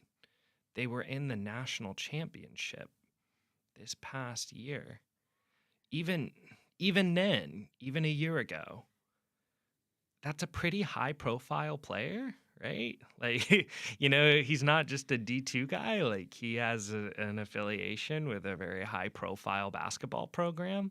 I would think that you would acquiesce the concerns of someone like that. I guess that, again, I don't know. I don't want to take it too far, but I would just think that if it was, if that just, it seems like a high profile player, you would want to be very mindful of what someone like that has to say. And I don't think yeah, I don't think that that's crazy to say that he's a high profile basketball player. Well, and it sucks. I mean, at the root of all of this, it sucks for the players. I mean, Yeah. especially someone like Caleb, where you do leave the potential at this one school to come over to another where you think you have the potential to create something equally as good, and then You it know, just evolve. and another weird thing about that too is how hard it is for these student athletes. And I mean, take from this what you will. Like I said, this isn't just Humboldt. This is like the whole thing, maybe. Like we had a conversation. He's hoping to resume his basketball career, but for years he had no idea of this sort of NCAA rule that basically it appears, again, I'm looking away from this. It appears that you can, unique to the D2 level is the fact that you can pause your eligibility. Um, so if you, for example, if you are a Division I collegiate athlete, say you play your freshman year, play your sophomore year, you're 20, you drop out of college, you just drop out. And then you say, hey, I want to play football again, and I'm 23. Your clock just keeps running. So from year one, whether or not you're in school, it's year 3, year 4, and then potentially year 5 because of red shirts or COVID in this case. So your clock just runs out. But if you actually go to the D2 level, and that's your last, I believe I'm explaining this correctly, but I'm not an authority on it. This was all kind of secondhand information that I'd received. So if you're at the Division II level, you can pause your clock. So you can exit school, but because your last institution was a Division II institution, you can actually return to that institution however many years. I mean, there might be a limit on how many years, but several years later, potentially, you can come back to the institution, or not even the same institution, a different Division II institution, and resume your athletic career. Um, I did mention this. And I think Caleb's still in he's optimistic and exploring what his options are. Of course, his situation is his own and is unique to him. But when we did have that conversation, he kind of later got back to me and said, hey, I think you're right about that. And that's crazy that nobody told me. Like, why didn't he know? Why doesn't anybody tell him? And why? And again, just kind of why I do, like, if nothing else, shouldn't there be an environment where if a guy's exiting the university, there's some sort of packet where guys are kind of given information on how they can better take next steps? I mean, regardless of if there is disputes within teams, between coaches, between players, shouldn't there be someone at the administrative level that says, that's separate from that just gives you the information you need so you can proceed with your life? I mean, I feel like that, to me, again, I'm not really trying to single out. I think that there's multiple universities that probably have that same gap, but why are we not arming the young people with that knowledge? Why aren't they empowered to be able to make that decision? Yeah. And yeah, I just think I don't think it's a stretch to say that feels like that would be the right thing to do. Wasn't Caleb also the student who was forced to retake classes he already completed Yes. and was screwed over along that line? Yes. Yeah. I mean, there was an NCAA letter that quite literally said that he was misadvised. I mean, I have a copy of it. How often does that happen? I don't think anyone would argue that it's difficult to fall through the cracks in higher education because there are some pretty big cracks. Probably, I'm sure. I mean, when I thought about it, I did feel like maybe that was something that maybe other just college students could empathize with. and just kind of. But it's especially tough where it's like he advocated that was, according to based on what he said, he had said, I told them that I didn't, because I'm just coming from another Cal State school. I don't know why I would be taking the same classes. And then sure enough, yeah, again, according to him, that was his story.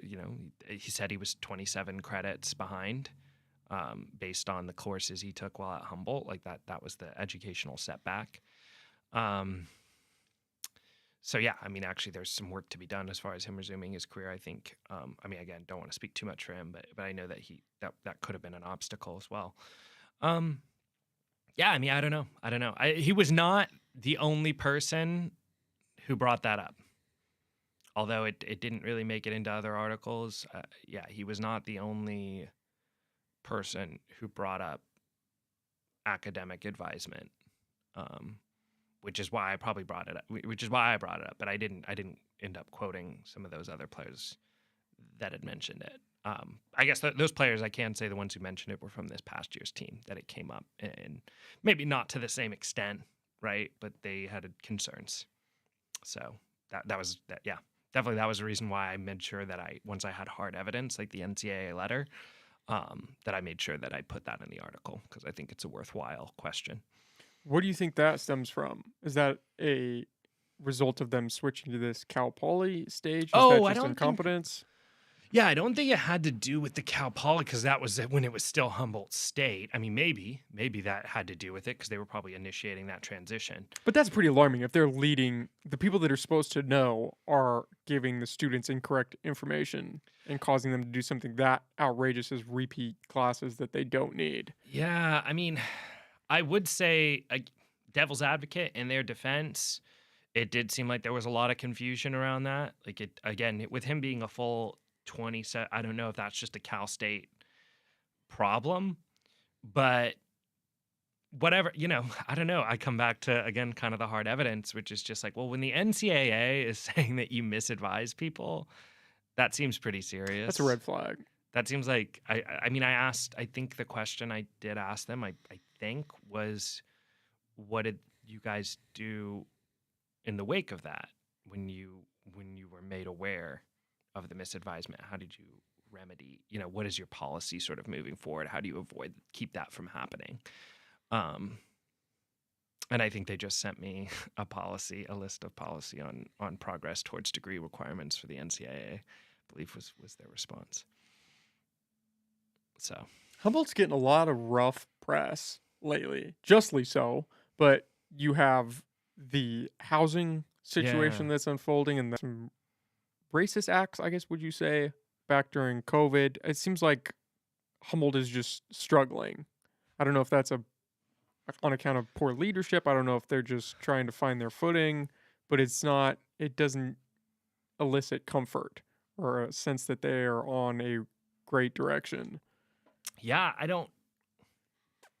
I was always, one thing again is, I always kind of was, I believe that the university, and again, this isn't to excuse behavior or what have, or excuse the university, but it's also not to slander the university, is like, I think if Cal Poly Humboldt, like, I know a lot of people are concerned about the expansion of students. Like, ultimately, I just think, if you look, I know that housing is an issue. That's a whole other separate issue to tackle within Humboldt.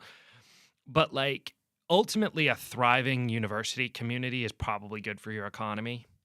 It's probably good for the economy here. It's probably a good thing. Um, so in their defense of trying to be ambitious and how they try and expand, I actually do think that ultimately, like, and again, it's just, that's sort of a precedent thing. If you look at other similar areas, if you try and come up with a similar, apples to apples comparison, it's usually like that stuff's pretty good for your economy, and pretty good for local business, and just in general, probably would be a good thing for the Humboldt community, honestly, if done in the right way, of course. That's the key. I don't think Um, it's bad that they're going down this route. It's just them imploding along the way would not be beneficial for anybody. yeah, I mean, I do think, I mean, you alluded to questioning their leadership. I don't know that I want to say that. Maybe I don't know enough. And again, just me being I definitely being don't a know enough, by the journalist. way. Let me throw that out Sure. there. I'm out here just swinging from the hip, but But that's people felt that way. I mean, yeah. there was a protest. Students protested. I mean, there seems to be a question of how much faith. It does appear that there are people like those students protesting, among other things, that question, you know, don't have a complete faith, maybe in the direction of the university and maybe in the leadership of the university. I don't know. I mean, it's tough. Like everybody, it's almost the same as like you could even go back and actually, I mean, I don't know. I'm trying to think of how to articulate this. Um, Everybody wants to thrive. If everybody could thrive and everybody had great decision makers, I mean, it's hard to find good people, right? Everybody would love to have good people. So there's challenges and people navigate it and I mean, how about let's go back to like previously, like maybe what happened and I wasn't here for that, but I knew of Humboldt. I'm from the Pacific Northwest.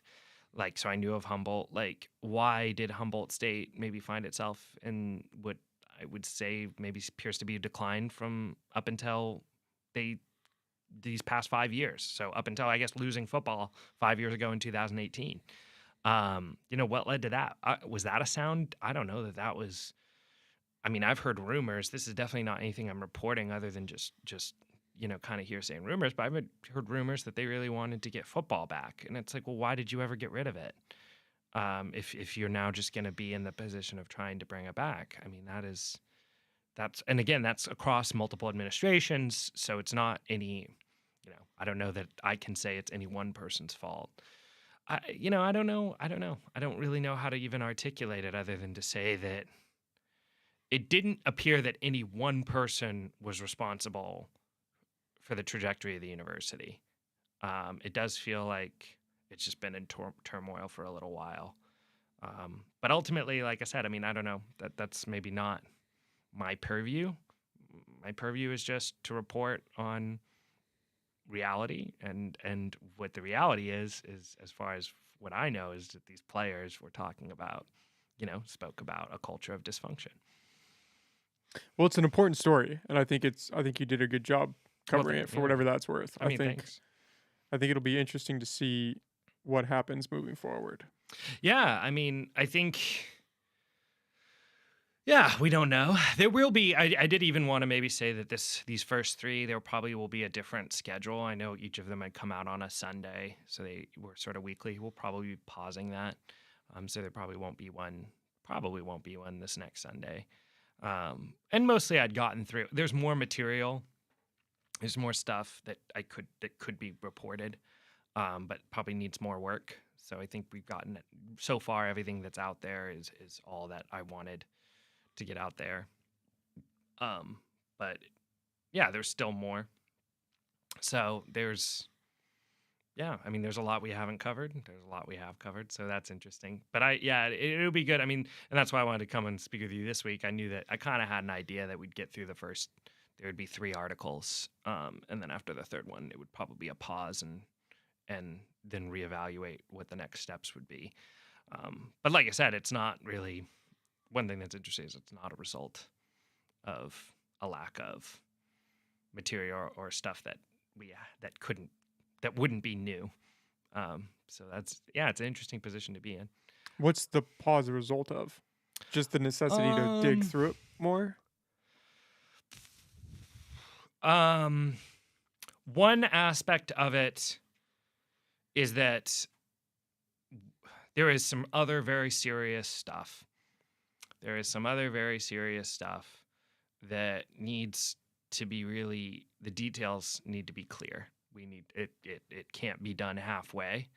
And we could go look into some of that stuff and maybe find out that maybe it's not worthwhile. So maybe I should still choose my words carefully as far as speaking in any sort of definitive terms. But like, we did have. Yeah, there was still some stuff that we needed to dig into. And it probably, another part of it is time. I will just say, like, we want to see, I mean, I think I said it said it in an email, so I'll say it here.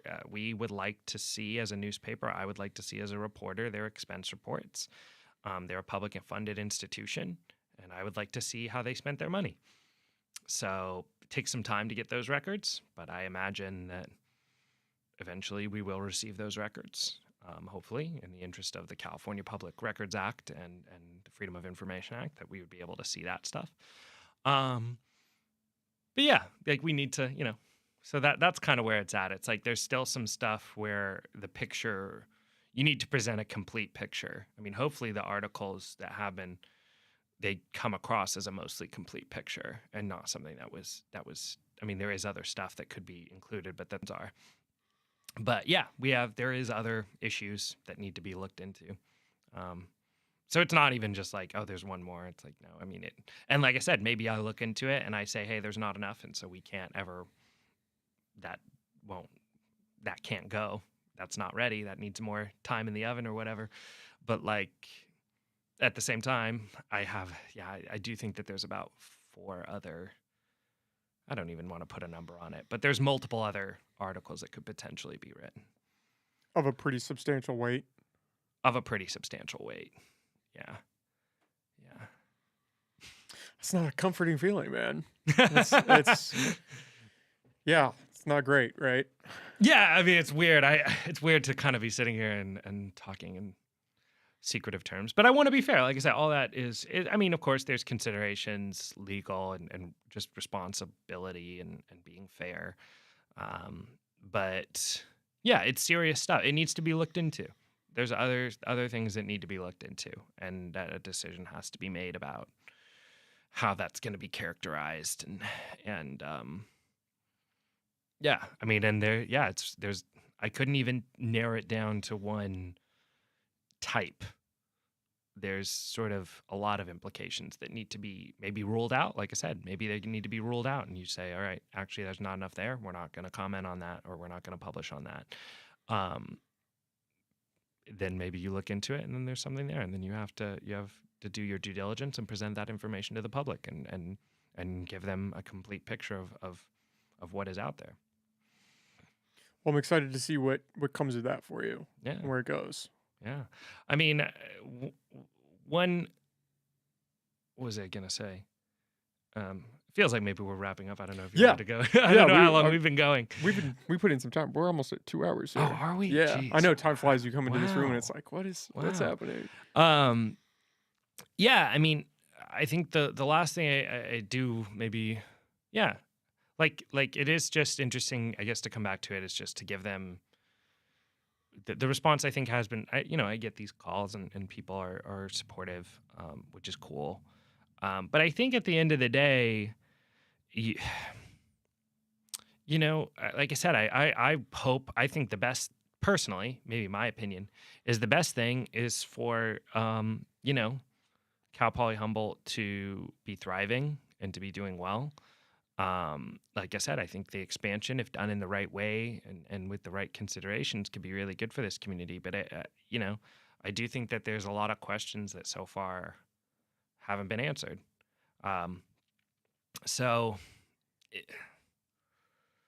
Yeah, I don't know. I don't know. I also just, there is maybe one last thing too, though, is like, yeah, I think I can speak to this. Just make no mistake, as far as maybe basketball is concerned, like, I think this is a very coveted, like, there has been progress. I mean, give them some credit. I don't know who deserves that credit. But like, as far as Division II universities go, like, you're talking about a pretty solid arena. You're talking about pretty solid location for a university, a small community where people, it's not like Cal State, San Marcos or Cal State LA, where it's like you're the 6th or 7th university, whatever, maybe in that area. Just honestly, in terms of athletic considerations, if you're Cal State LA, it's like USC, UCLA, I mean, whatever, you name it.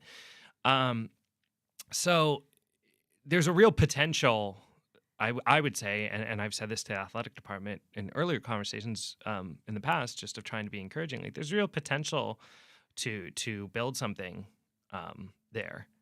And I mean, again, I think it would be, you would of course hope that in the long term that the university is thriving and that people are doing well here, and that I think there's a real opportunity for people to want to come here. And maybe, like I said, for athletes, it's interesting that there was disparities in these recruiting pitches, because I actually think if you're picking a Division II university, it's probably pretty solid area. You know, you can get away, kind of maybe get some peace if you like to be outdoorsy. Maybe if you just want to focus on basketball. Maybe maybe you're from a metro area.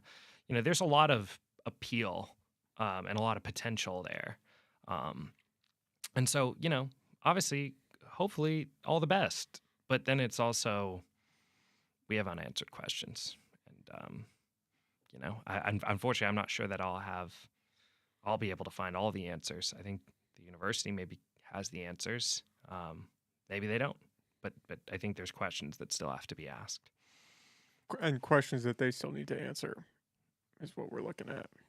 Presumably, yeah. Okay, well, Jake, this was a lot of fun, man. Yeah, I really it was great appreciate you talking coming to on you. and talking with me. Yeah. I mean, thanks so much for having me on. Thanks a lot for kind of, I guess, supporting, kind of local journalism and all that. I mean, I like to think that hopefully this is, where the mission. I mean, I will just maybe real quick for what I do. It's just it is nice to feel that there was an opportunity to maybe bring something to the public light, and hopefully the public feels informed, and hopefully the public maybe will feel, I guess, inspired, or I don't know, maybe inspired is the wrong word, but maybe they'll just be interested to see what we do moving forward and other things that we cover, and all that, because I think that it's important. It's important.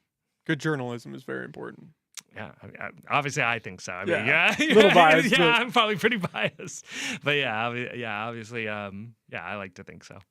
Do you want to plug where people can find you, where they can find your articles, all your stuff? Sure. I mean, obviously, so like Time Standard is, boy, what is our website? I mean, if you ever want to send any tips, or you ever have a perspective, or you want, my email is Matson, JMATSON @times-standard.com.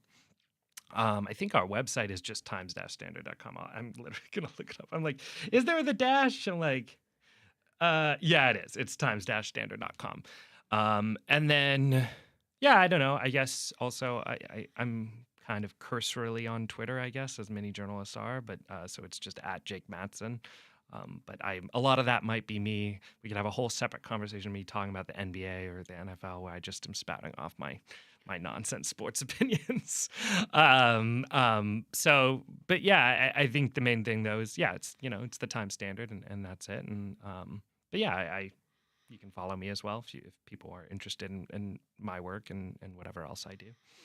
And I would definitely recommend people read those articles because they're well written. There's some impactful stuff in there. I think it'll be a good takeaway. For maybe people. The last thing is I'm so sorry to everyone that they're so long.